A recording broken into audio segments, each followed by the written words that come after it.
Hello everybody. Got a slight problem with a Volkswagen 2-litre TDI engine. Number one issue is the bottom of these insulator caps on top of the glow plugs. This area here breaks off, it shears. They're not made of particularly special material.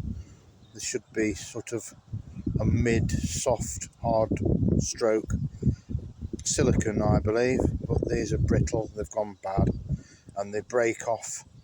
I don't know if you can see, after I've removed them, they break off around the top of the glow plug, which is down there.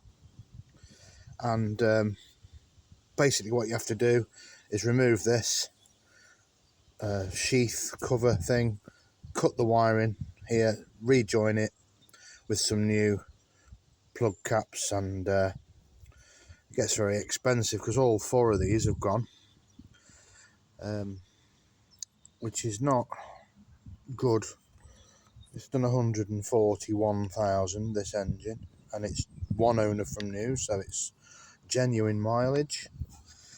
Incidentally, the second issue I've got is this plug here, this glow plug here. You can see it. You can see it now. This one was the tool was flexing, and the glow plug wasn't moving. Now, what I do personally to remove glow plugs, I think these are factory fitted from new, original, which weren't assembled with any kind of anti-seize paste, which they should really be, which should be something like ceramic grease, high temperature. What you find is if you put that on the threads, it eventually turns to like a white powder, but it won't seize in, and it won't give you any issues when you come to remove them. But then again, 140,000 miles, it hasn't done too bad, I suppose. But one of these plugs has gone down, or one of the plugs in the circuit was very bad.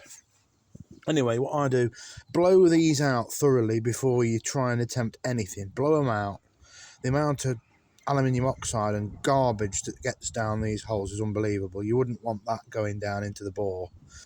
And secondly, if you can see, they're quite glistening with it's actually plus gas penetrating oil. Just let that sit in there. It doesn't matter if it takes a week.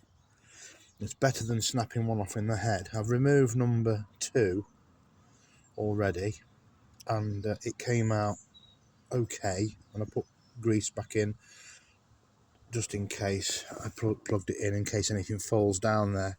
So what you do, if you get a sticky one, which is this one here, number 3, is if it won't move after you've done all the airline treatment, blown it out, put the penetrating fluid down, just gently tried it. I used a very small ratchet with it. It's a 10mm hexagon. Don't use star point. Don't use star drives. That they'll round the actual hex off. You need a hexagon drive, a good quality, not a worn one either. I use a new fresh one. It'll be tighter. If it doesn't want to shift, I mean, this has been like, let me think, 3 days trying to play about with this. Get the engine up to running temperature, and once it's been sort of sat there heat soaking at 90 degrees, turn the engine off, let it cool down a bit, and then crack it. This cracked immediately, quarter of a turn went tight. So then if that's the case, you can rock the thread backwards and forwards. If it's squeaking, try not to force it. Wind it back in. It'll feel like a normal thread, smooth when you wind it back in. Let the engine cool down. If it's gone colder, everything's loosened off a bit better after it's heated up. Once you've cracked it, that penetrating fluid should smother the threads. It should leak down into the threads and further. But then, just like I say, keep rocking it backwards and forwards. Heat the engine up, cool the engine down. the last thing you want to do is snap one of these off in the head. Bye bye!